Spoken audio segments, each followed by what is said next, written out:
Assalamualaikum warahmatullahi wabarakatuh. Anak-anak hebat, bagaimana kabarnya hari ini? Semoga sehat selalu dan tetap semangat dalam belajar online.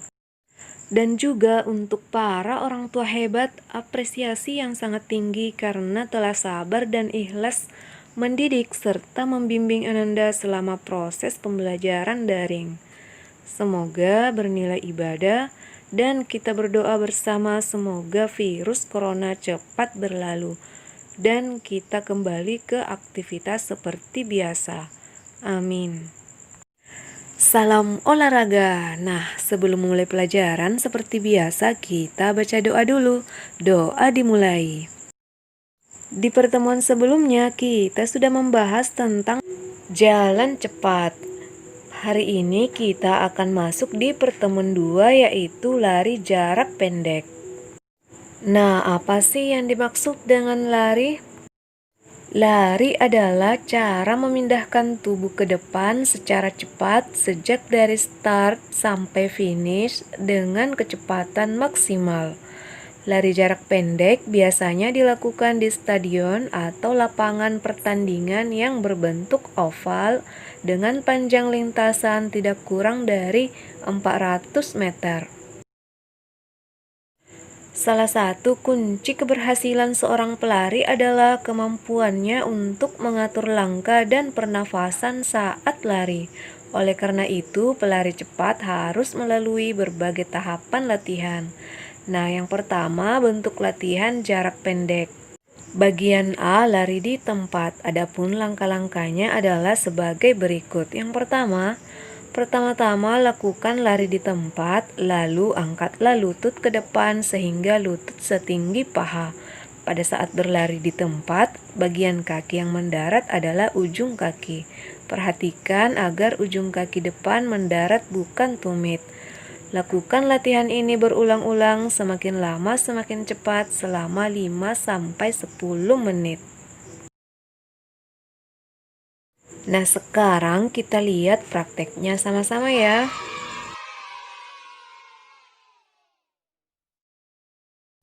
Pertama-tama lakukan lari di tempat, lalu angkatlah lutut ke depan sehingga lutut setinggi paha.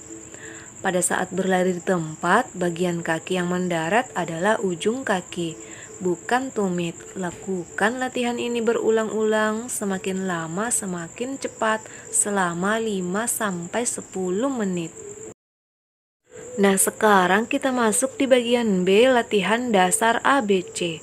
Tahap ini bertujuan mengembangkan keterampilan dasar lari dan mengembangkan koordinasi gerak lari jarak pendek. Adapun latihannya adalah sebagai berikut.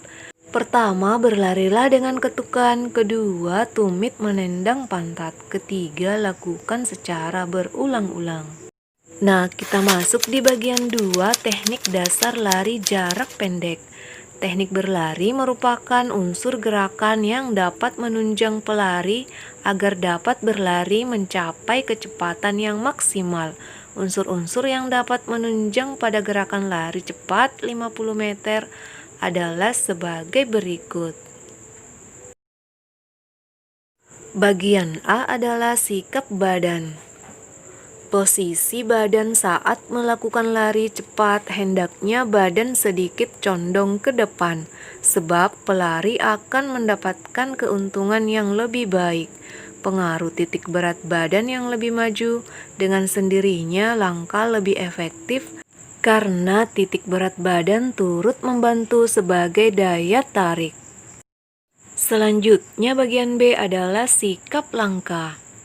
Dalam lari cepat dibutuhkan langkah atau gerakan kaki harus panjang dan dilakukan secepat mungkin karena langkah yang lebih panjang akan menguntungkan.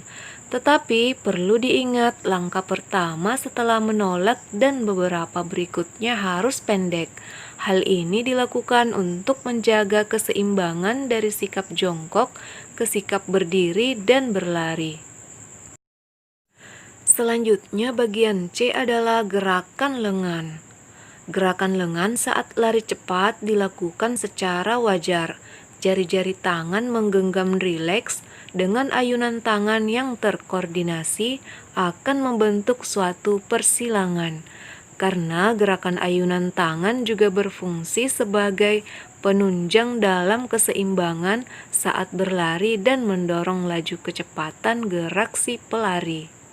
Selanjutnya kita masuk di bagian D melewati garis finish.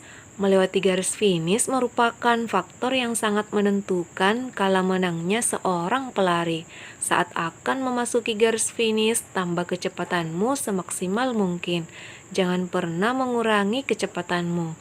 Busungkan dadamu dan putar bahumu ke garis finish.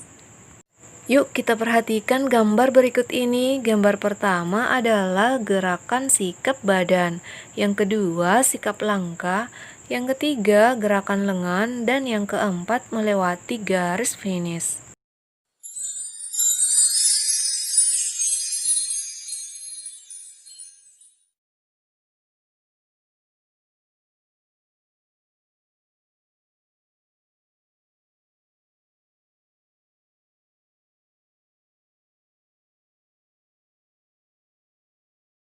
Nah, sekarang kita masuk di evaluasi atau penilaian tugasnya, yaitu silahkan Ananda mencatat materi yang sudah kita pelajari hari ini.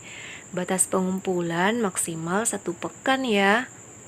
Jangan lupa didokumentasikan dan kirim ke gurumu. Sampai di sini dulu materi kita kali ini. Selamat belajar dan tetap di rumah saja ya. Wassalamualaikum warahmatullahi wabarakatuh.